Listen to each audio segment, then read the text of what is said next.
Alors, le livre de l'Apocalypse, ce sont des lunettes que Dieu nous a données pour voir dans le monde multidimensionnel. Vous savez ça? Et donc, c'est pour ça que c'est si difficile aux gens de lire ce livre-là, parce qu'en fait, on est né avec une intelligence en 3 dimensions, on est né avec une imagination en 3 dimensions, on est né avec des yeux en 3 dimensions et des oreilles en 3 dimensions. Et quand on approche le livre de l'Apocalypse qui est multidimensionnel et qu'on essaye de lire ce livre-là, on ne comprend rien. Et le livre de l'Apocalypse, Dieu, il sait très bien qu'on est enfermé dans une boîte en 3 dimensions. Alors, pour nous faire respirer un peu, Dieu nous a donné le livre de l'Apocalypse pour qu'on puisse développer une habilité de voir dans le monde multidimensionnel. En fait, le livre de l'Apocalypse, c'est les événements terrestres que vous voyez jour après jour, en 3 dimensions, qui sont expliqués. Les mêmes événements que vous voyez en 3 dimensions sont expliqués en multidimensions dans l'Apocalypse. Mais c'est les mêmes événements qu'on vit jour après jour, là. Sauf que là, au lieu d'avoir une version en 3D, on a une version multidimensionnelle. Et aujourd'hui, par l'aide du Saint-Esprit, on va aller dans ce livre multidimensionnel, puis on va comparer nos événements terrestres en 3 dimensions avec ce que Dieu dit, qu'est-ce que ça donne, ça, dans le monde multidimensionnel. Êtes-vous prêts pour ce voyage? Oui? OK, on part les montagnes russes. Alors, juste parce que en 3 dimensions, on a une langue pour expliquer ce qui se passe en 3 dimensions, mais on n'a pas de langue pour expliquer ce qui se passe dans le monde multidimensionnel. Et c'est pour ça que quand Dieu a fait vivre cette expérience-là à l'apôtre Jean, ça a été un tour de force. Parce qu'il voyait des choses dans un monde multidimensionnel et il devait écrire ça pour un monde qui vit en 3 dimensions. Tu t'imagines le tour de force que ça l'a pris? C'est inimaginable. Et c'est pour ça que quand tu lis le livre de l'Apocalypse, tu vas voir, quand il explique ce qu'il voit, il va dire « Je viens de voir de quoi? » Ça, c'est comme le son d'une trompette, mais ce n'est pas une trompette. C'est comme, en 3 dimensions, ce que tu connais le plus proche, c'est une trompette. Fait que j'ai entendu un son, je n'ai jamais entendu cette sorte de son-là, mais comment je vais expliquer ça à du monde en 3 dimensions? Bien, c'est comme un son de trompette. C'est à peu près le plus proche que tu comprends, toi, en 3 dimensions. Et, ou bien, il va dire, c'est comme de la laine blanche. Ou bien encore, c'est comme de la neige. Ce n'est pas de la neige qu'il a vu. C'est comme une flamme de feu, mais ce n'est pas une flamme de feu. C'est comme. C'est à peu près le plus proche de ce qu'on connaît, nous, en 3 dimensions. Ou encore, c'est comme le bruit des grandes eaux. Ou encore, c'est comme le soleil. Ce n'est pas un soleil, c'est comme un soleil. Ou c'est comme une flamme de feu, je l'avais déjà écrit. C'est comme une mer de verre. C'est comme la voix de tonnerre. C'est comme un sac de crin. C'est comme du sang. C'est comme. Parce que le gars, il voit en multidimension, puis il essaie d'expliquer au monde en 3 dimensions. Alors, il cherche les images qu'on connaît en 3 dimensions pour expliquer le multidimensionnel. Et c'était un tour de force inimaginable. Je ne sais pas comment... parce que ça ne se connecte pas, les deux. Ça ne se connecte pas. Alors, on va y aller. On va aller voir des événements terrestres qui ont eu lieu sur la Terre qui sont expliqués dans le monde multidimensionnel. Vous êtes prêts? Attachez vos ceintures. Alors, on va aller dans Apocalypse 12, parce que ce sont des événements que tout le monde connaît dans Apocalypse 12. Alors, on va aller voir qu'est-ce que ça dit, mais n'oubliez pas, nous lisons ce qui se passe dans le monde multidimensionnel, mais concernant des événements qu'il y a eu sur le monde, sur la Terre. C'est des événements terrestres, mais qui sont expliqués avec un langage multidimensionnel. Ça donne ceci. Un grand signe parut dans le ciel. Une femme enveloppée du soleil. Vous avez déjà vu ça dans un monde en 3 dimensions, une femme enveloppée du soleil? Non? La lune sous ses pieds. et une couronne de 12 étoiles sur sa tête. Alors, qui est cette femme? Ça dit que c'est une femme. Hein? Alors, cette femme est enveloppée du soleil, la lune sous ses pieds et une couronne de 12 étoiles sur sa tête. Qui est cette femme? Qui a dit Israël? Vraiment, félicitations. On peut l'applaudir, hein? On peut l'applaudir. Alors, Jean, tu viens prendre ma place. Jean, tu viens. Tu continues. Non, non. Je te taquine. Alors, absolument, c'est Israël, mais on va aller voir pourquoi c'est Israël. Mais on va voir, c'est Israël, c'est une partie. C'est seulement une partie. Alors, on va aller voir ici, Joseph, vous connaissez Joseph, hein? Joseph a eu un songe un jour. Vous connaissez Joseph? Dans Genèse, oui. Hein?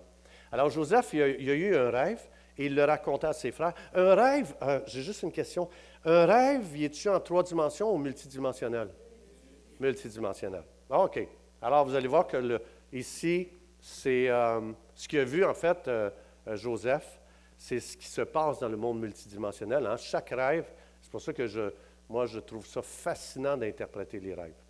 Parce que chaque fois que quelqu'un me raconte son rêve pour l'interpréter, en fait, il m'amène, en racontant son rêve, il m'amène dans un monde multidimensionnel qui demande un don d'interprétation multidimensionnel pour expliquer ce qui a été expérimenté dans le monde multidimensionnel. Chaque nuit, on va dans le monde multidimensionnel.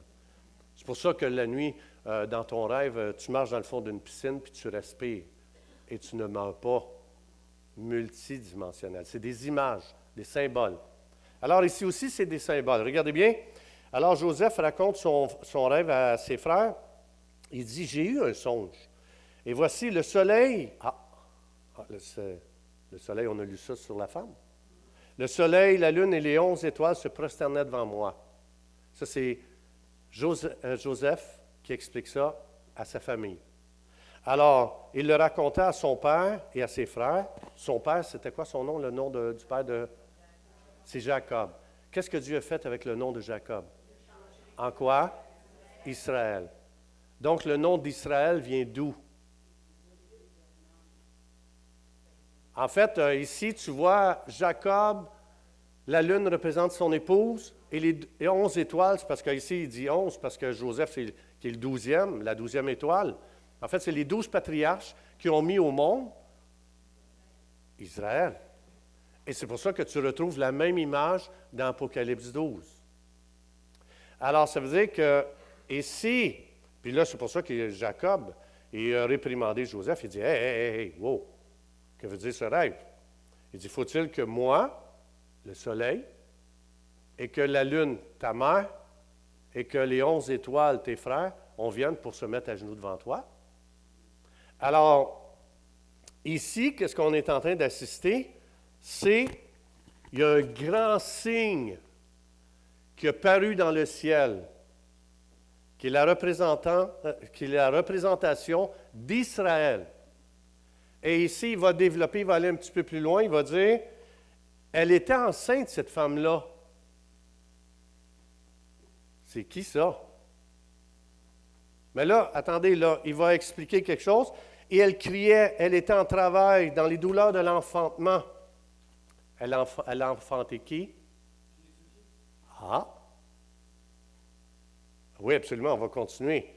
Si on continue ici, ça dit elle enfanta un fils qui est sur le point de gouverner et de guider les nations avec un sceptre de fer.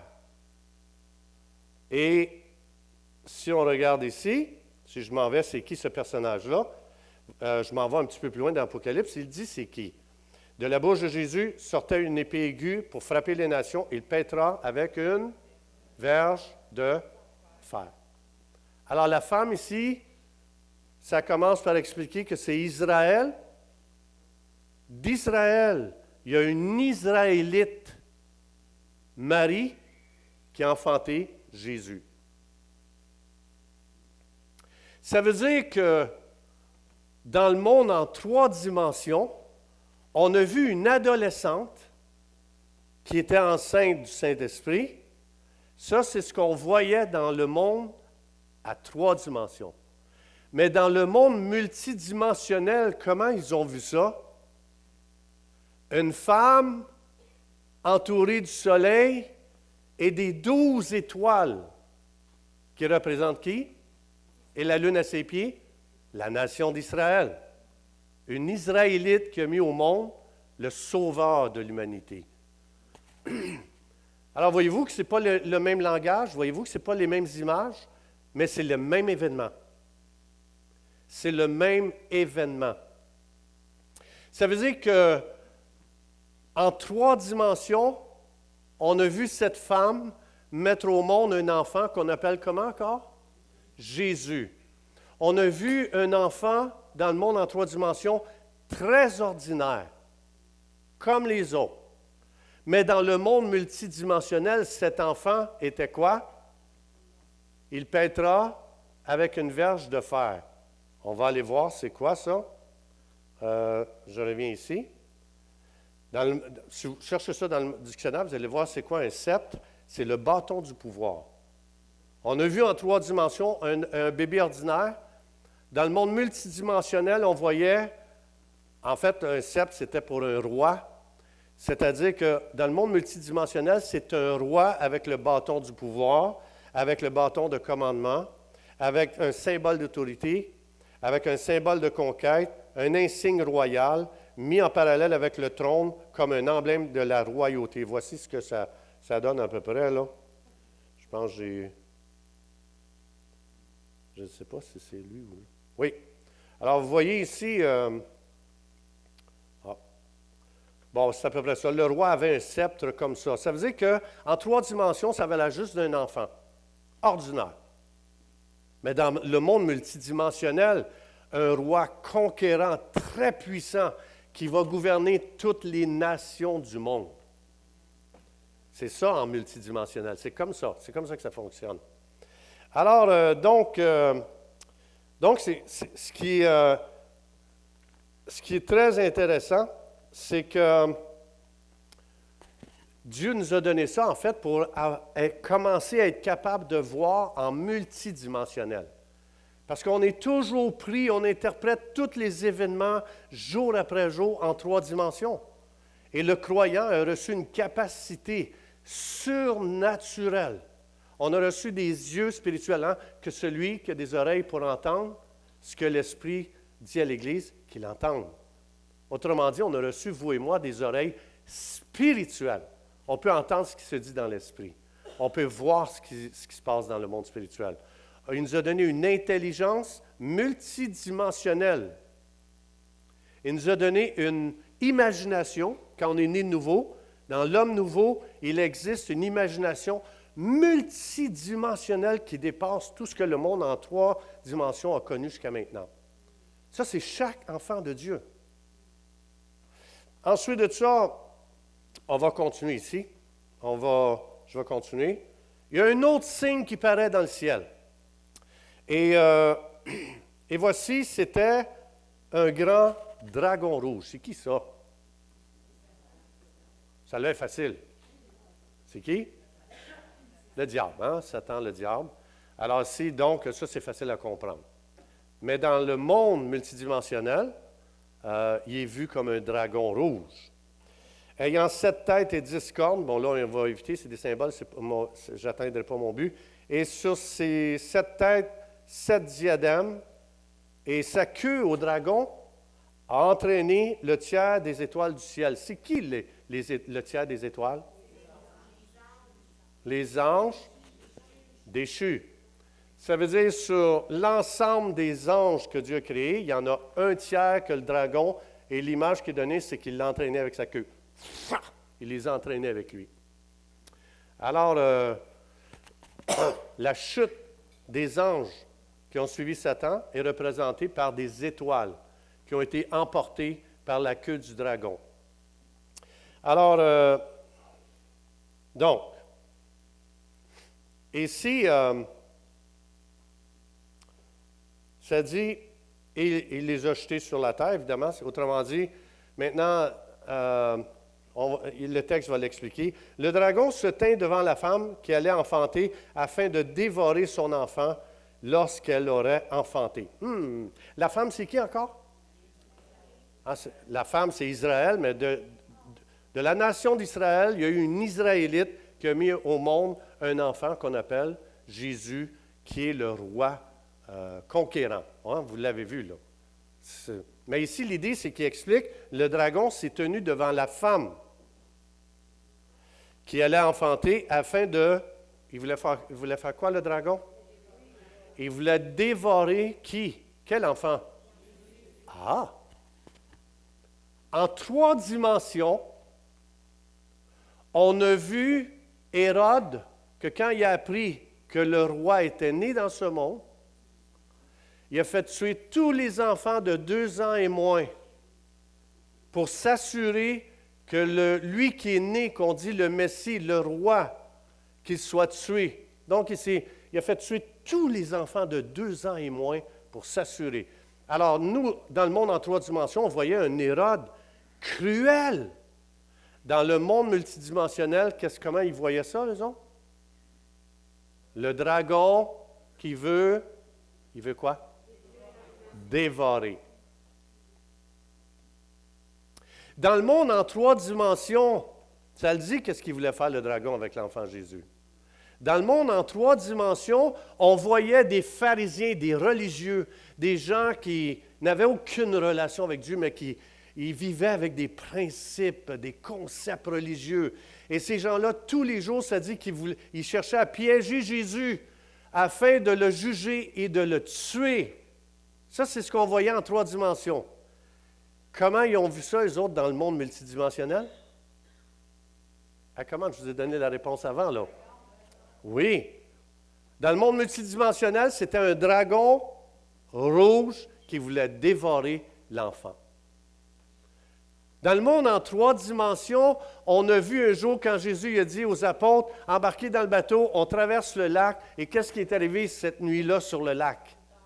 Une tempête. Je l'ai déjà expliqué dans le grec, qu'est-ce que ça voulait dire? Ce n'était pas humain. Une tempête. Dans le monde en 3 dimensions, on voyait une tempête, et puis la tempête était pour faire mourir. Hein, quand les apôtres, Pierre, un pêcheur très, très réputé, Jean, ils ont dit, « Hey! » Ils ont réveillé Jésus qui dormait en arrière du bateau, puis il dit, « Hey! Lève-toi! Nous allons périr! » L'ampleur de la tempête était telle qu'ils étaient pour mourir les 13 dans le bateau. Ça, c'est notre explication en 3 dimensions. Dans le monde multidimensionnel, c'est expliqué comment? Comment? Ah, hey, je vais l'entendre. C'était le dragon qui voulait dévorer Jésus. Dans le monde en 3 dimensions, on voyait un des apôtres de Jésus, son nom c'est Judas, qui était un traître, qui voulait livrer Jésus, et il était pour être tué. Ça, c'est ce qu'on voyait en 3 dimensions. Dans le monde multidimensionnel, comment ils ont vu ça? Voilà. Dans le monde à 3 dimensions, on voyait une foule. Quand Jésus était rassemblé devant Pilate, une foule qui criait « Crucifie-le! Crucifie-le! » Ça, c'est en 3 dimensions. Multidimensionnel, ça a été vu comment? Qui voulait dévorer Jésus. Dans le monde en 3 dimensions, on a vu des soldats entraînés avec des fouettes, avec des morceaux d'ossement au bout, du métal. Chah! On a fouetté Jésus, on l'a fouetté jusqu'à la mort. Ça, c'est ce qu'on voyait en 3 dimensions. En multidimensionnel, ils ont vu ça comment? Un dragon qui voulait faire quoi?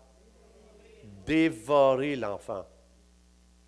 Dans le monde en 3 dimensions, on a vu quelqu'un qui mourait sur la croix, qu'on se débarrassait. C'était fini, bon débarras. C'est comme ça qu'on voyait en 3 dimensions. Mais dans le monde multidimensionnel, on a vu ça comment? Ah, il y en a qui suivent. C'est-à-dire, regarde,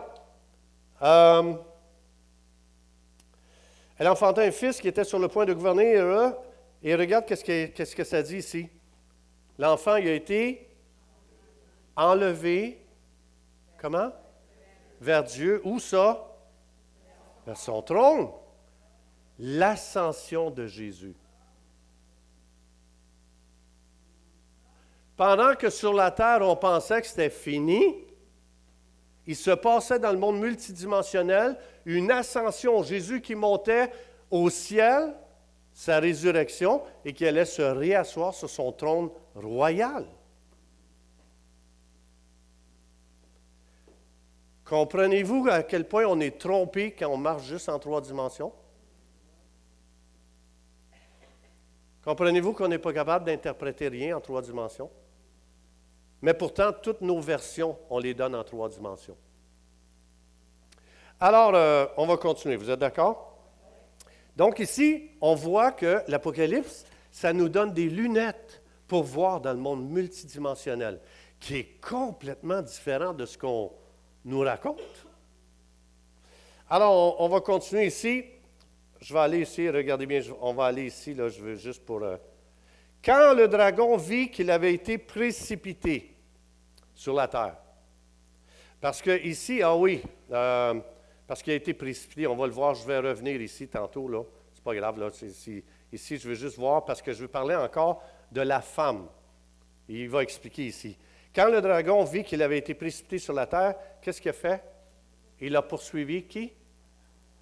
La femme, c'est qui encore? Israël. OK. Alors, c'est qui poursuit la femme et qui poursuit Israël ici? Le dragon rouge. OK. Alors, qui avait enfanté l'enfant mort? Il l'explique. Parce que Jésus est né d'une Israélite, une femme de la nation d'Israël. Il faut comprendre, là, on est dans le monde multidimensionnel, là, c'est symbolique. Et les 2 ailes, OK, cette femme-là ici, il va la persécuter. On va le voir tantôt, il va la persécuter.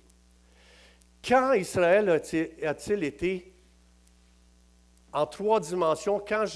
C'est quand qu'on a vu Israël être persécuté par le dragon. Qui a dit ça, là? France. Hey, applaudissez-la vraiment. Vous avez compris ce qu'elle a dit? Non? Plus fort, France. En l'an 70, merci France, je savais qu'elle avait une bonne voix. Elle n'a pas besoin de micro, moi j'en ai besoin d'un, surtout aujourd'hui, ma gorge n'est pas super, ma voix. Mais en l'an 70, on a vu dans le monde à 3 dimensions, on a vu l'Empire romain, l'armée romaine qui est venue assiéger Jérusalem. Et une persécution commençait. En 3D, on voyait une persécution. L'armée romaine. Mais dans le monde multidimensionnel, c'est qui donc qui est derrière ça? Le dragon rouge. Encore une fois. Alors là, ce qui est arrivé, c'est qu'ils ont assiégé. Ils ont tout brûlé. Ils ont tout massacré. Et Jésus avait donné un conseil. Il dit, le jour où vous allez voir Jérusalem assiégée, que devez-vous faire? Vous sauvez. Vous sauvez. Exactement. Maintenant, en 3 dimensions, on a vu des soldats venir avec le symbole de l'Empire romain. Et puis ils sont venus et ils ont assiégé. Et là, je disais, tout le monde mourait. Là. Ils brûlaient toutes les maisons, les gens crevaient. On a massacré Jérusalem en l'an 70. Parce que le diable, le dragon est enragé parce que Israël, une Israélite de la nation d'Israël, a enfanté l'espoir de ce monde. Et ici, le dragon il est enragé, donc il va attaquer la nation qui a mis au monde l'espoir de ce monde qu'on appelle Jésus-Christ. Et il va la persécuter. En 3 dimensions, c'est ce qu'on voyait. Et comme ça a été dit, Jésus avait dit, quand vous allez voir Jérusalem assiégée, vous devez fuir. Là, on a vu des gens morts, on a vu des gens fuir qu'on appelle la diaspora. La diaspora, c'est la dispersion des Juifs. Ils ont dû quitter leur pays. Alors ici, dans le monde multidimensionnel, ça dit ceci. Et les 2 ailes du grand aigle feu donné à la femme. Hein?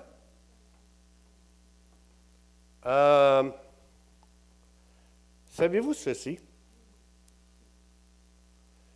Que l'emblème de l'Empire romain, c'est un aigle avec 2 ailes.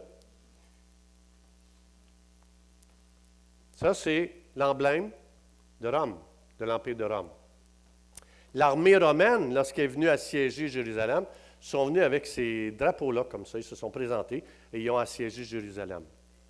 En 3 dimensions, on disait, les Romains ont dispersé les Juifs à la surface de la planète Terre. Ici, ce que ça va dire dans le monde multidimensionnel, qui est complètement différent, ça dit, non.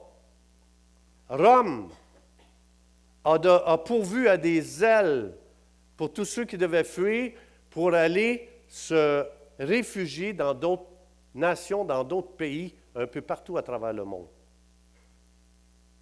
C'est comme ça que c'est vu. Ils ont fourni des ailes, parce que si Rome n'avait pas assiégé Jérusalem, ils n'auraient jamais quitté Jérusalem. Donc, ça leur a donné des ailes pour fuir afin que le peuple d'Israël ne soit pas éteint. C'est comme ça que c'est vu dans le monde multidimensionnel. Et les 2 ailes du grand aigle furent données à la femme afin qu'elle s'envolât au... Pour un Juif, vivre en dehors de son pays, c'est de vivre au désert. C'est comme ça que les Juifs voient ça. Mais c'était une protection de Dieu. Sinon, s'il n'avait pas fui, s'il avait resté à Jérusalem, il n'y aurait plus un seul Juif aujourd'hui sur la terre. Vous savez ça? Ils auraient complètement exterminé la nation juive. Alors, ça les a sauvés. Ça a protégé les Juifs. Parce qu'ils ont été se faufiler un peu partout dans toutes les autres nations. Puis là, on ne savait plus qu'ils étaient Juifs, qu'ils ne l'étaient pas. Et c'est comme ça qu'ils ont été épargnés en tant que nation juive. Et on va continuer ici. Vers un lieu où elle est nourrie, parce qu'au lieu d'être tuée, elle a pu survivre pendant un temps, des temps et la moitié d'un temps. Qu'est-ce que ça veut dire?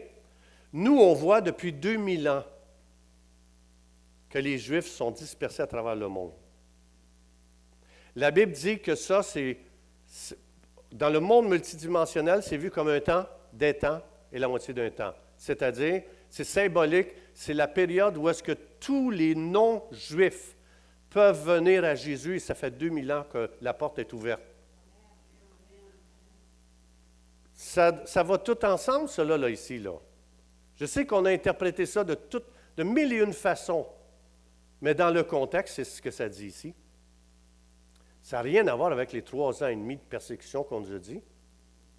Ça n'a rien à voir. Le contexte, ce n'est pas ça, pas en tout. Alors ici, loin de la face du serpent, le temps, un temps, des temps et la moitié d'un temps, c'est pour qu'Israël soit loin de la face du serpent. Ça fait combien de temps qu'il est loin de la face du serpent? 2000 ans. Et soit dit en passant, ceux que vous voyez présentement en Israël ne sont pas des Juifs. Ce sont qui? Des sionistes. En 1948, c'est les Rothschild qui ont ouvert une corporation pour créer un État d'Israël. Ce ne sont pas les vrais Juifs. J'ai des études, je peux vous prouver, j'ai des études faites par plusieurs organisations dans le monde. Il y a plus de Juifs en Palestine. Ils ont trouvé à peu près, je les ai les documents, hein, je ne dis pas ça dans les airs. Ils ont trouvé, puis aujourd'hui, c'est qui qu'on attaque? Et il y a des églises qui se disent sionistes et qui envoient de l'argent à Netanyahou pour qu'il tue ses propres frères en Palestine. Oui, ils ont tous changé de nom. Mais l'idée, c'est que la Bible reste vraie. En 1948, ce ne sont pas des Juifs qui sont retournés en Israël. Ce sont des sionistes. C'est pas pareil.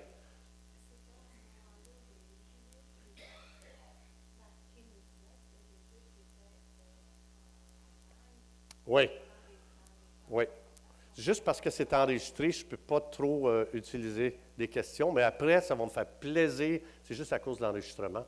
Alors, je veux juste vous expliquer que la Bible est encore vraie aujourd'hui d'une façon extraordinaire.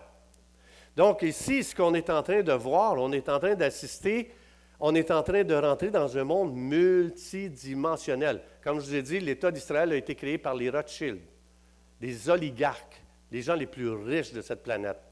Donc, c'est eux qui ont subventionné ce projet-là. Et je l'ai montré ici à l'église, la vidéo, hein? Quand Jacob Rothschild il dit « Nous avons créé l'État d'Israël. Nous l'avons subventionné. » Ils ont fait faillite, je pense, il y a 2 ans, en tant que corporation. Mais dans la Bible, tu ne vois pas Israël une corporation.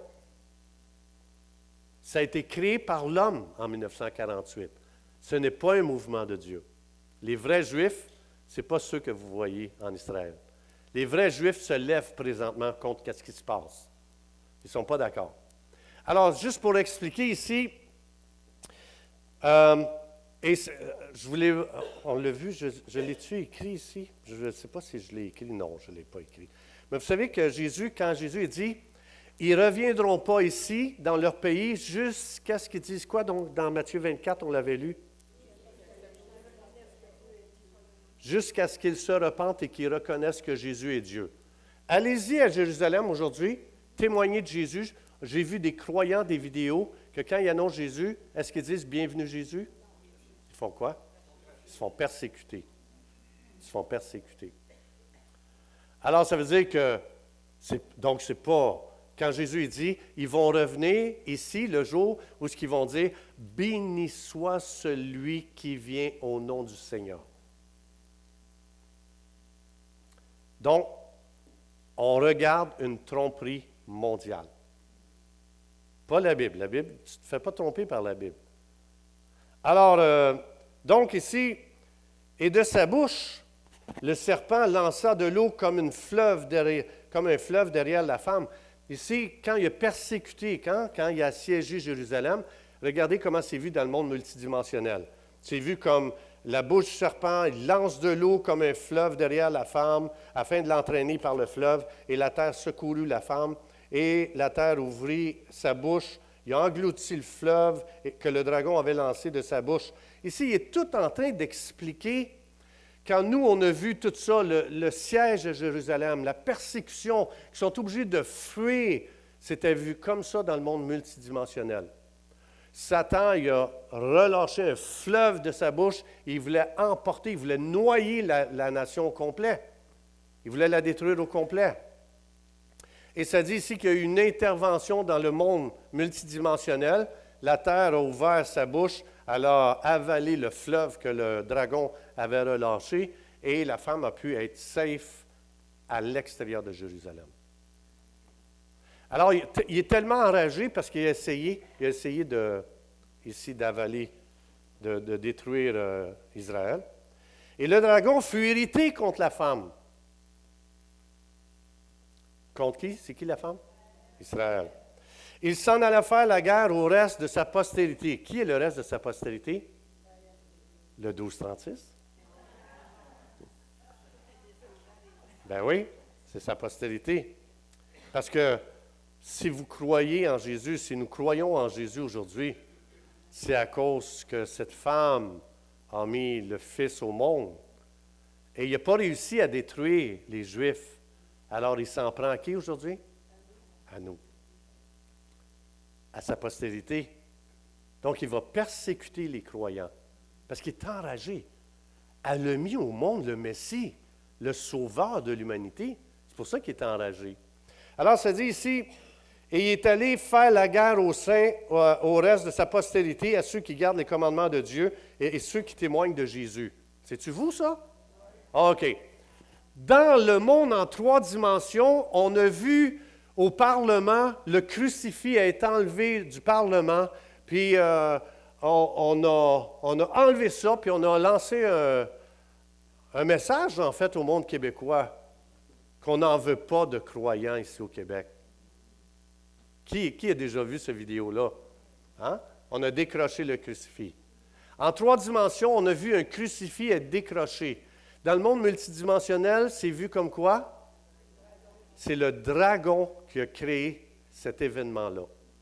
Parce qu'il est en train d'envoyer un message à tous les Québécois, on vous haït, vous croyants au Québec. Voyez-vous comment on a besoin de lunettes pour voir dans le monde multidimensionnel? Tous les événements terrestres que vous voyez, toutes les lois qui sont votées contre la liberté, contre les croyants, qui est derrière dans le monde multidimensionnel? C'est simple. C'est bien au-delà d'un gouvernement, c'est bien au-delà des législateurs, c'est bien au-delà de... On est pris de faire des règlements ou des lois. On est les gens qui pensent que tout va bien. Et ici, c'est drôle, c'est pas ça que ça dit. Vous êtes attaqué par le dragon. Si je ne suis pas attaqué, ça veut dire que je ne viens pas de la postérité probablement de cette femme-là. Là. Et c'est pour ça qu'il y a une haine. Il y a une haine pour tous ceux qui aiment Jésus. Il y a une haine pour tous ceux qui aiment la Bible. Hein? Ils ont gardé ses commandements.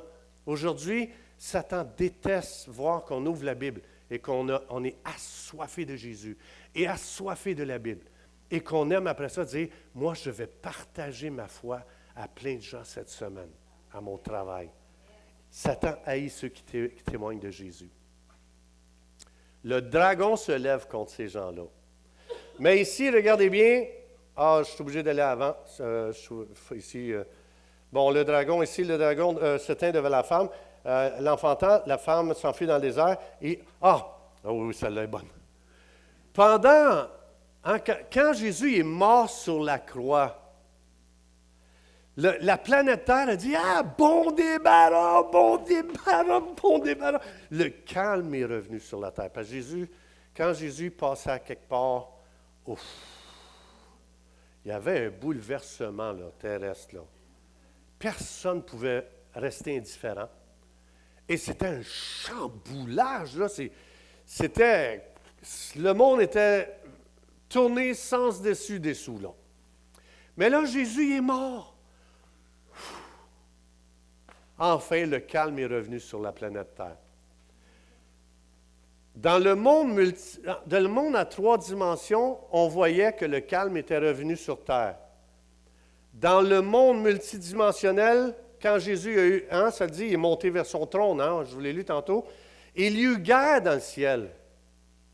Pendant que c'était calme, parce qu'on s'est débarrassé de Jésus sur la terre, Jésus est allé s'asseoir sur le trône, et quand il s'est assis sur le trône, il a commencé à avoir une guerre au ciel. Ça dit ici, Michel et ses anges combattirent contre qui? Le dragon. Et le dragon et ses anges combattirent, mais ils ne furent pas le plus fort. Il ne fut plus trouvé de place dans le ciel pour le dragon et ses démons. Pendant qu'il avait retrouvé le calme sur la terre, c'était la guerre au ciel. Parce que Satan, avant que Jésus paye pour nos péchés à la croix et qu'il soit ressuscité, il pouvait accuser devant Dieu n'importe quelle personne. Comme Job. À partir que quand Jésus, son ascension, il est monté au ciel, il s'est assis sur le trône, Jésus a dit, OK les gars, vous pouvez commencer le travail. Tabarouette, les anges, Gabriel, Michael, toute la gang. Tiens, toi, on est écœurés de t'entendre accuser les gens. C'est ça qui est arrivé au ciel. Calme sur la terre, guerre dans le ciel. Et ça dit ici, il fut précipité le dragon, le grand dragon. Le serpent ancien, appelé le diable, et Satan, celui qui séduisit la terre, il a été précipité sur la terre. Il était au ciel, il nous accusait. Il a reçu un bon coup de pied. Poc! À la bonne place. Wow! Arrive sur la terre avec tous ses démons. C'est ça qui est arrivé. Ah oui, je les ai vus, moi, les souliers de Gabriel quand il a kické. C'est pas beau à voir. Ça sent surtout pas bon. Et ses anges furent précipités avec lui. Et j'entendis dans le ciel une voix forte qui disait, « Maintenant, le salut est arrivé. Et la puissance et le règne de Dieu et l'autorité de son Christ, car il a été précipité l'accusateur. » C'est pour ça, dans Romains 8.1, ça dit, « Si tu es en Jésus, tu ne peux plus te faire accuser. Il n'y a plus de condamnation pour ceux qui sont... » On est en train d'assister à l'événement le plus glorieux expliqué dans le monde multidimensionnel. Ce que ça veut dire, c'est que si Satan réussit à t'accuser, à te condamner de quoi que ce soit, c'est qu'il te manque quelque chose. Et la réponse est ici. Celui qui les accusait devant notre Dieu jour et nuit, ils l'ont vaincu à cause de... En 3 dimensions, il t'accuse. Dans le multidimensionnel, tu dis, le sang de Jésus dit, ferme ta gueule, toi qui m'accuses. Il n'a plus le droit de nous accuser. Il a perdu sa place au ciel, devant Dieu, à nous accuser jour et nuit, ça dit. Ça veut dire que si aujourd'hui tu te sens coupable de quelque chose, si jamais le Saint-Esprit accuse, le Saint-Esprit convainc. C'est pas accuser, ça. Le Saint-Esprit vous convaincra. Le diable vous accusera. C'est facile, tu prends ça, tu dis... Si Jésus n'avait pas versé son sang à la croix, Satan, tu dirais quelque chose de vrai.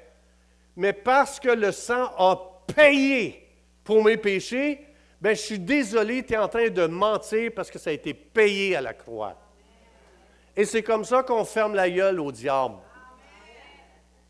Laissez-le pas vous mordre. Si vous vous laissez mordre, c'est que vous ne croyez pas ce qui est arrivé quand Jésus est venu sur la terre, qui est mort sur la croix, qui est ressuscité, qui s'est assis sur le trône, qui a kické Satan hors du ciel. Et ça dit, « Hey, si tu es attaqué, lui, il veut t'accuser, utilise le sang de Jésus. Par le sang de Jésus, j'ordonne que ta bouche soit liée, Satan. » C'est de même que ça marche. Ils l'ont vaincu à cause de la parole de leur témoignage.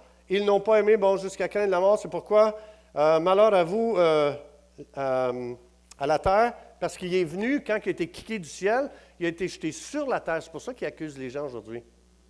Mais toi, tu dois avoir une vision multidimensionnelle de ce qui est arrivé au ciel. Il n'a pas le droit de t'accuser. Il n'a pas le droit. Il a perdu sa puissance, son droit légal. Et c'est pour ça que tu peux lui mettre un doigt dans l'œil. Pah! Oui, plus rien, oui, plus rien. Bon, ben, tu ne me vois plus en tort, tu ne me vois plus coupable. La puissance du croyant vient de voir en multidimension. Elle est là, notre puissance.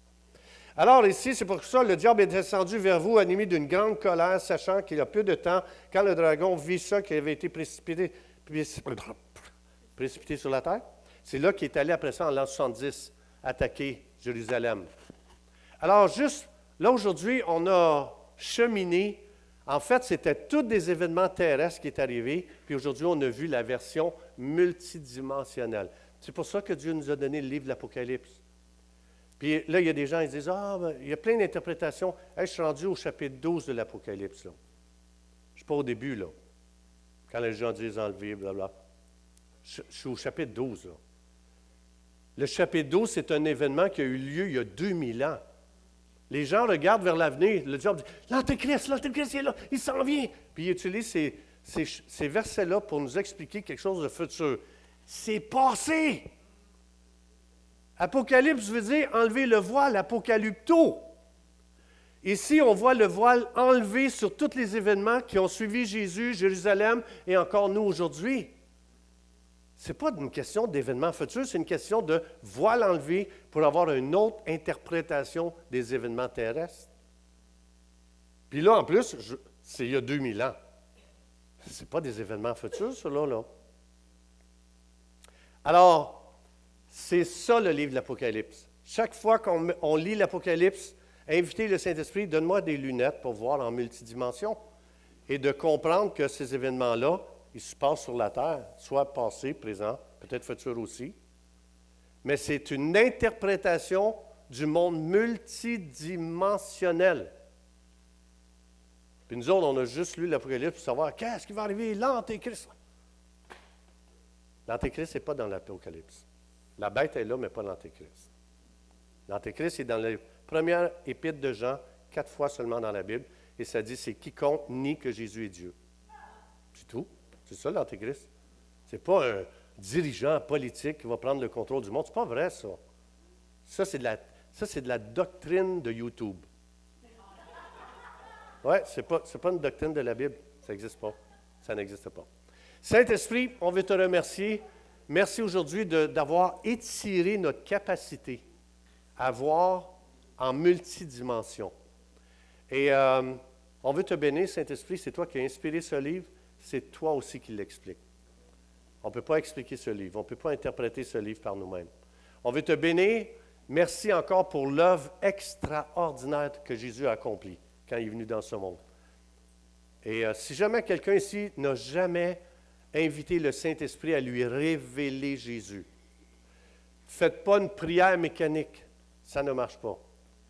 Si vous invitez le Saint-Esprit, viens me révéler ce que Jésus a fait pour moi à la croix. Donne-moi-en une révélation. Fais que je vois que le sang de Jésus qui coulait à la croix, c'était pour mes péchés, pour que je sois lavé de tous mes péchés, pardonné, et que si je crois en Jésus, je reçois une nouvelle vie. Je nais de nouveau. C'est une nouvelle naissance. C'est une nouvelle vie que la Bible appelle nouvelle nature, le nouvel homme, une nouvelle vie. Et cette vie-là, elle vient complètement d'en haut. Elle vient dans quiconque dit « Moi, je mets ma confiance en Jésus ». Si jamais c'est votre désir. Allez voir quelqu'un. Si vous voulez avoir plus d'explications, allez voir. Il y a plein de gens ici qui savent comment vous guider, comment vous diriger pour vraiment avoir cette nouvelle naissance. C'est important. Ce n'est pas une question de venir à l'église le dimanche. Ce n'est pas une question de lire sa Bible là, jour et nuit. Ce n'est pas une question de prier jour et nuit. Ça n'a pas rapport. Moi, ce que je cherche là, ma naissance biologique, je n'ai pas participé bien à ça. Je pense que mon père était plus actif et ma mère que moi. Moi, j'ai juste forcé la première fois que je suis sorti de là. C'est tellement simple de naître de nouveau. C'est tellement facile d'être, quand on dit d'avoir la vie éternelle, d'avoir cette nouvelle vie, il fait juste croire en Jésus. Saint-Esprit, merci.